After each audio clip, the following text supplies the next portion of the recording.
Students, today I'm going to share to you some preliminary comments in order to rectify your work. Please become detail oriented as it's going to be very helpful in assuring that your work is with quality.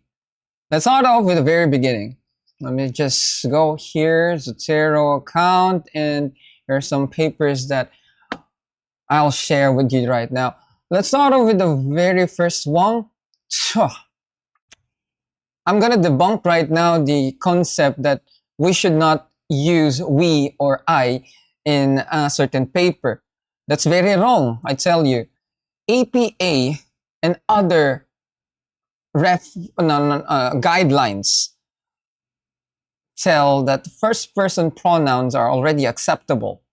Please use I or we if you are doing it by group. As you can see here, we believe, we suggest, we also learned, okay, in this paper are present. Okay, and they allow us to own our work, and this helps us to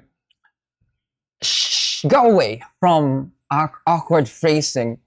And we, of course, want to see our paper modeled by the researchers, the authors over and over again. Yes. Second, please use respectful pseudonyms for participants. Take a look of this. Judy, Kate, Anderson, Selena, Mel. Refrain from putting forward jokes in the name of the people, such as putting a black monster, ugly woman, sheesh, SpongeBob, some cartoon characters or anime, Goku. Choose realistic names, people. Next, cite and reference consistently. For example, if I'm going to see this one, Jenkins 2014, I should see that as well there in your reference. This should be, where's Jenkins? There you go. This should be applied all throughout the paper. What else? I saw last time around you citing the links of Google Scholar and ResearchGate. No, for that, go to Crossref and check for the DOI. Next. Okay, where's this? Results, people. There you go. This is the results section. Once again, I tell you, stick to the past tense. Judy mentioned, Judy shared. Okay. Focus on reporting your findings without interpretation.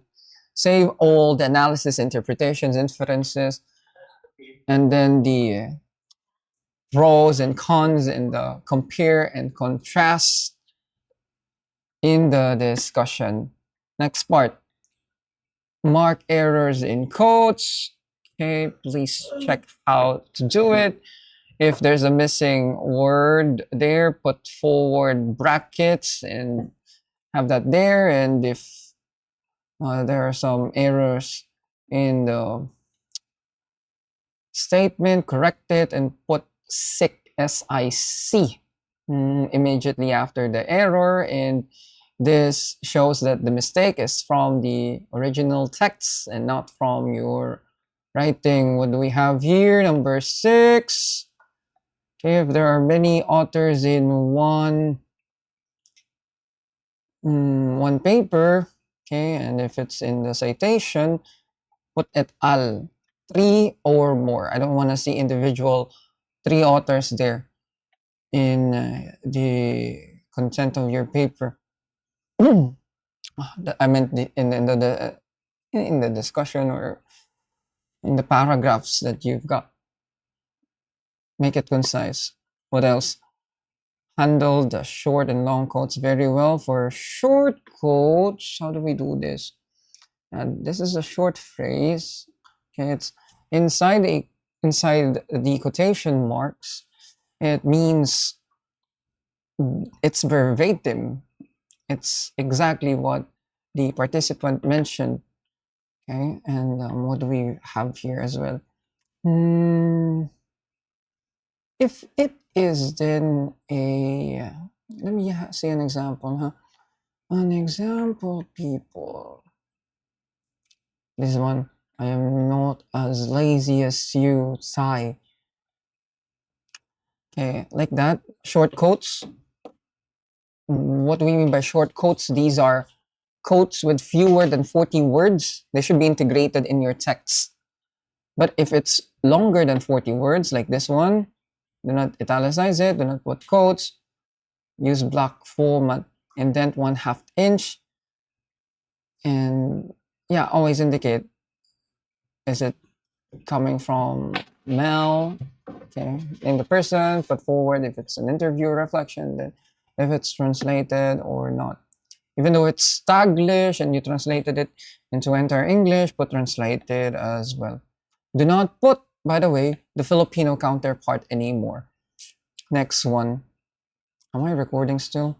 Okay, let's go with maintaining anonymity. If you happen to put forward PUP, CDM, Mapua, whatever school is that, please remove it. Okay.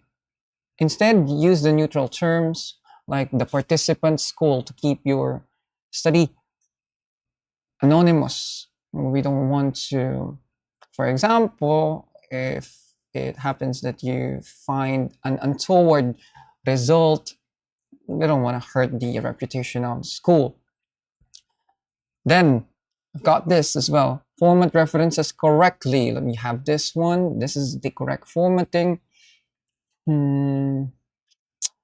It varies if it's coming from a newspaper, coming from a journal article, and then there are some